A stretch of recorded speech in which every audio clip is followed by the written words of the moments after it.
Son las 6 de la mañana. Llega la hora de la verdad. Para pensar y analizar las noticias de Colombia y el mundo. La hora de la verdad. En la red de Radio Red RCN. Con Fernando Londoño Hoyos.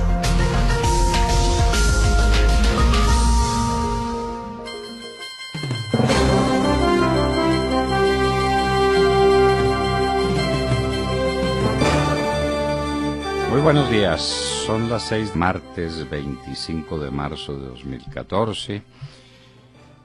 Estos son temas y asuntos que trataremos con ustedes aquí en la hora de la verdad después del largo fin de semana que acabamos de pasar por cuenta de San José y de la ley que pasa los festivos a los días lunes.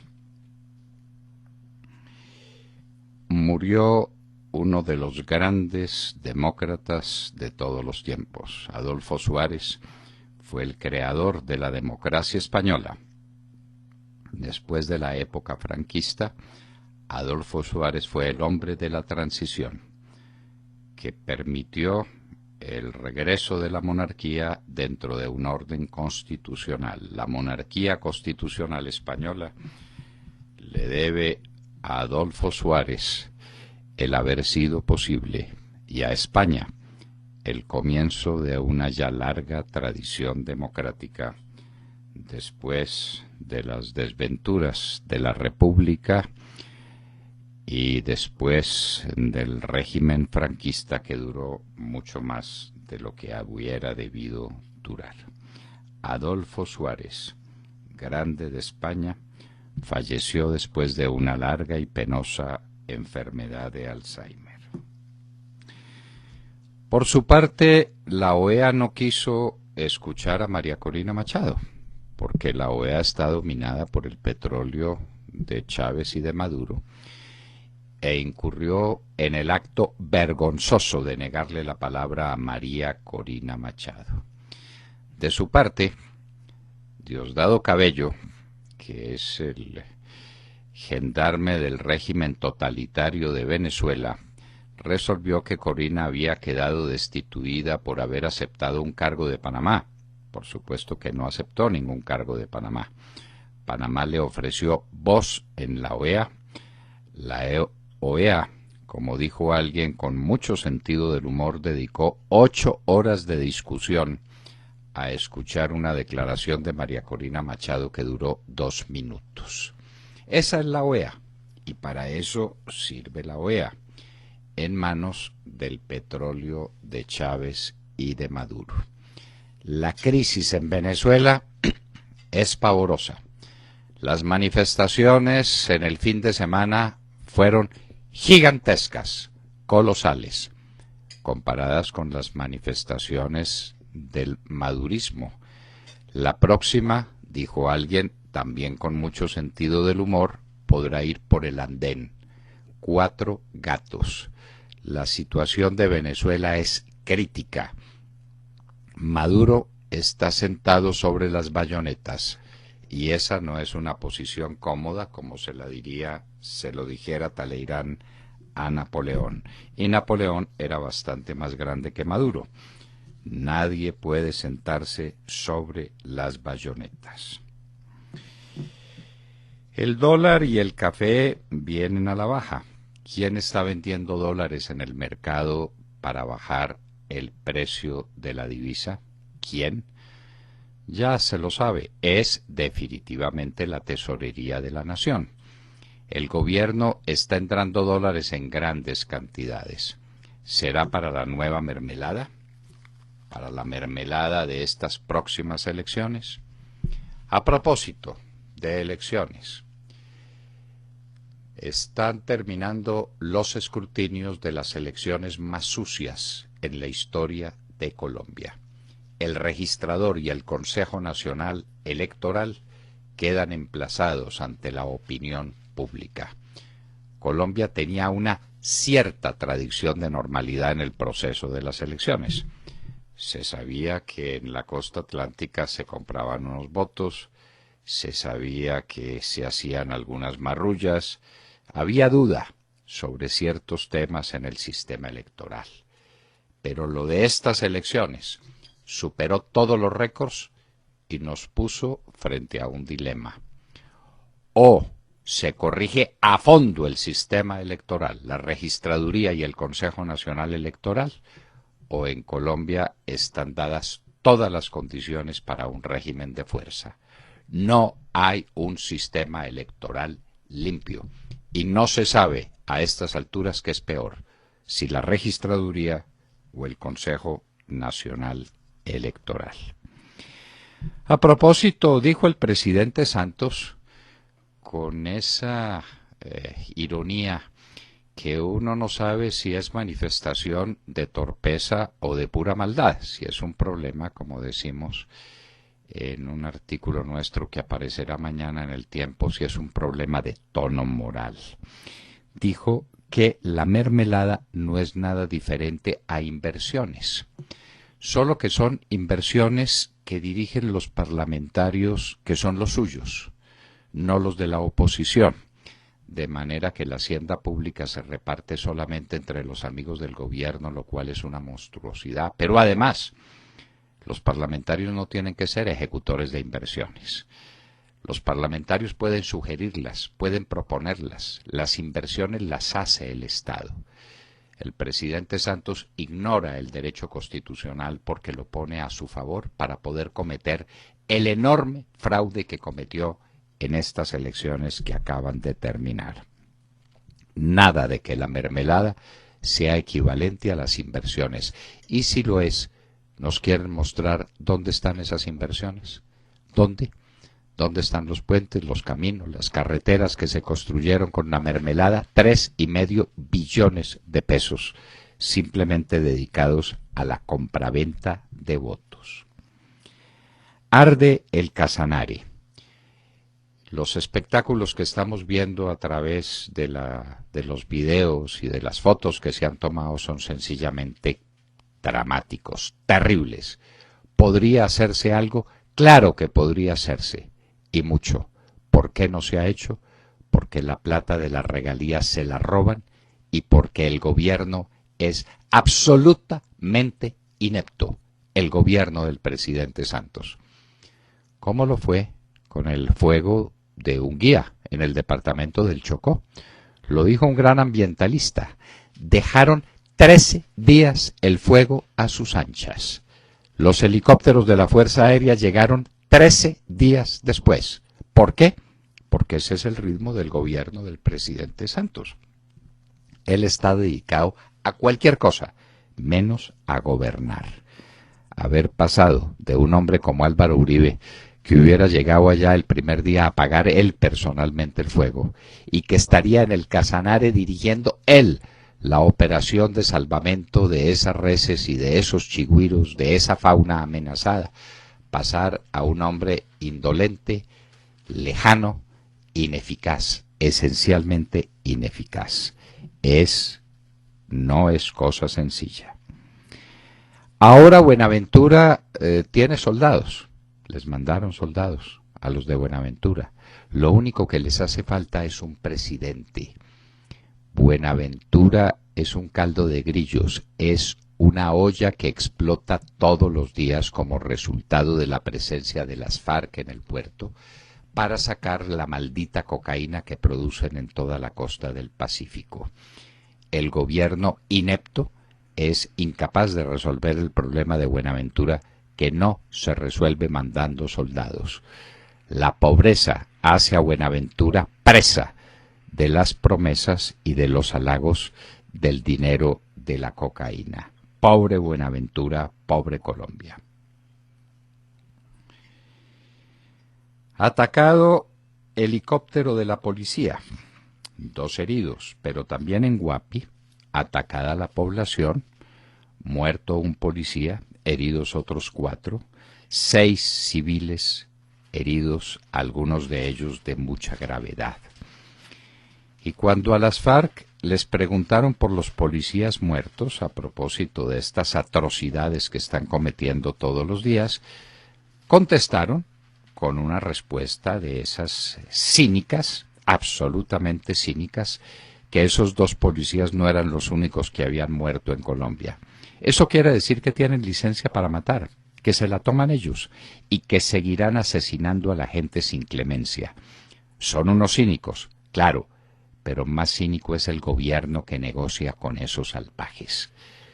Esos diálogos nefastos de La Habana debieron pararse muchas veces, pero en las últimas semanas, con el atentado a Quibdó, con la tragedia de los policías, con el asesinato de los soldados en Montañita, ahora hay que sumarle Guapi, hay que sumarle el helicóptero de la policía en el que milagrosamente se salvaron sus ocupantes y quedaron 2 heridos. Las FARC, en lo que ellos llaman la guerra, que no es otra cosa que una sucesión de actos terroristas prohibidos en el derecho internacional humanitario en cualquier forma de guerra internacional o de conflicto interno. Pero esas son las FARC, y a las FARC se las mide también por el gobierno con el que dialogan. En Francia, paliza monumental al presidente Hollande en las elecciones municipales. Lo volvieron pedazos, lo volvieron trizas. Ya las encuestas lo decían, lo confirmaron los franceses en las urnas. Hollande, el gran derrotado. El G8, es decir, el grupo de los países más importantes y poderosos del mundo, ya es de 7. Expulsaron a Rusia. ¿Qué vendrá enseguida? Las bolsas se estaban mostrando sensibles. Es un acto que puede tener efectos. Saludcop en Colombia. Relaciones con Interbolsa. ¿Y qué pasa finalmente con Interbolsa? ¿Es cierto o no es cierto que Juan Manuel Santos era gran inversionista con Interbolsa y que sacó su dinero pocos días o pocas horas antes del colapso, y que ese era el dinero que tenía disponible para comprar los cuadros de Botero? Nadie lo desmiente, nadie lo afirma. Nos parece que la Superintendencia de Sociedades tiene una deuda con el país y que le debe decir la verdad. Juan Manuel Santos sacó dinero de Interbolsa en las vísperas del colapso. El Canal Capital está al borde de la quiebra, dice el contralor de la ciudad. No nos extraña. Manejado por Holman Morris, tiene que estar al borde de la quiebra. Nos pasarán la cuenta. Lo mismo sobre la Caracas y la autopista. La obra de Peñalosa. Peñalosa se hizo famoso por construir ese Transmilenio con la Caracas y la autopista. No lo supo construir. Fue un contratante ineficaz, inepto. Eso está vuelto pedazos desde el comienzo. La situación ahora es sencillamente dramática. No tienen por dónde circular los articulados del Transmilenio. Está vuelta a pedazos la avenida Caracas. Y en un día como hoy, recordaremos que el 25 de marzo del año de 1814, Antonio Ricaurte, en San Mateo, recordó aquello de que el amor a la patria es primero, y por encima de su instinto de supervivencia, en un acto heroico que el Libertador consideró como de los más estremecedores que vio en cualquier lugar de su larga campaña por la independencia, Ricaurte le puso fuego al polvorín para que no cayera en manos de Boves, allá en San Mateo. Ricaurte en San Mateo, en átomos volando, de ver antes que vida, con llamas escribió. De todo esto y de mucho más hablaremos en las próximas horas con ustedes, desde aquí, desde la hora de la verdad. Muy buenos días a todos mis amigos de la mesa y a los queridos oyentes. Espero que hayan disfrutado este puente estupendísimo. Es espeluznante y tenebrosa la forma en que actúan las FARC. Hay que hablar inevitablemente del proceder de este grupo terrorista. Cuando todavía están frescas las imágenes de los 2 policías fieramente degollados, la comunidad internacional, incluida la ONU, pues condena al unísono semejante brutalidad. Las FARC no solo no les importa semejante condena, sino que la misma estructura guerrillera volvió a atentar el domingo en Huapi, Cauca, asesinando a un policía e hiriendo a 6 civiles y 2 uniformados. De modo que esa es la respuesta de las FARC al repudio internacional. Otro atentado y mojito a chorros en La Habana, esa es la respuesta. De nada sirven los reproches del ministro de Defensa, que, representando a la institución, él vive cuestionando el proceder del grupo terrorista y cuestionando también sus intenciones de paz. Ni de nada sirve la condena de la ONU, que exige explicaciones. Para las FARC siempre hay un culpable. Usted lo decía, doctor Londoño, al inicio del programa, y ellos justifican semejante atrocidad diciendo que tuvieron que degollarlos por culpa del acoso militar. Siempre hay una disculpa. De modo que el mayor Germán Olinto Méndez, de 33 años, y el patrullero Edilmar Muñoz Ortiz, de tan solo 27 años, entran a engrosar la larga, gigantesca y tenebrosa lista de asesinatos cometidos por el grupo terrorista de las FARC, que dice querer la paz pero a punta de fusil. Nuevamente surge la pregunta que hacemos siempre. Son muchos los que no creen en esas negociaciones, pero menos si se llevan a cabo en medio del conflicto como está ocurriendo. No es oportuno, no es conveniente. ¿Y qué hay detrás de estas acciones salvajes? La respuesta evidente de un terrorista o una división evidente al interior de las FARC que demuestra que esa paz que negocian en La Habana no la quieren todos al interior de la organización terrorista. Si eso es así, yo insisto con el tema de que las FARC están fraccionadas. Pregunto, ¿con quién están negociando la paz en La Habana y qué paz van a firmar? Bueno, ese tema de la ruptura interna de las FARC se ha mencionado muchas veces. Lo que pasa, Montserrat, es que ese es un cartel de droga. Y en la droga y en los negocios de la droga no hay lealtades. La mafia a veces se tolera y a veces inclusive se apoya, siempre se odia. Cada mafioso es competidor del otro mafioso. Así es el panorama. Así de duro es el panorama. Entonces, ¿qué papel juega el famoso paisa? Ni el diablo que sepa. ¿Qué papel juegan los de la costa del Pacífico? Sacar la droga, enriquecerse fabulosamente. ¿Qué papel juega Fabián Ramírez? Nunca se sabrá. Santos lo sacó del cerco que le tenían tendido los militares para llevárselo para La Habana. Ese es uno de los actos de traición más detestable que ha cometido el presidente Santos a lo largo de mucho tiempo. Sobre eso nunca se volvió a hablar ni a decir una palabra. Fabián Ramírez estaba encerrado en un círculo de hierro e iba a caer. Santos lo sacó. ¿Qué otro objeto tiene llevarse a un tipo como Fabián Ramírez a La Habana? Ese, salvarlo del cerco militar. Y Fabián Ramírez, no se le olvide, es el gran negociante de la cocaína. Entonces ahora dicen que están todos unidos allá. ¿Cuál unidos? Lo que tienen, allá no tienen uniones, ni tienen principios, tienen están refugiados. Intereses, Montserrat. Plata es lo que hay de por medio. Con sus negocios malditos del narcotráfico, de la minería, de lo que tampoco se volvió a decir una sola palabra. Le hicieron un paro minero al presidente Santos y se cayó la boca. Y que acaben con nuestros ríos y que despedacen nuestro medio ambiente. Eso le importa una higa. Lo único que le importa es ser reelegido a la presidencia de la República. A cualquier Oiga, costo. hablando de invitados a la mesa, doctor Londoño, usted ya sabe que corre por ahí el rumor de que el paisa también va a tener asiento en esa mesa de negociaciones. Eso lo han dicho varias veces. Uribe ha dicho, lo han dicho y lo han negado. Todo dependiendo de cuánto lo aprieten, pero probablemente tengamos al paisa también de patriarca dictándonos leyes de democracia y de derechos humanos desde La Habana. No hay derecho. Semejante salvaje, semejante asesino. Bueno, como son todos los que están allá. Todos los que están reunidos en La Habana. Cada uno tiene un prontuario espeluznante.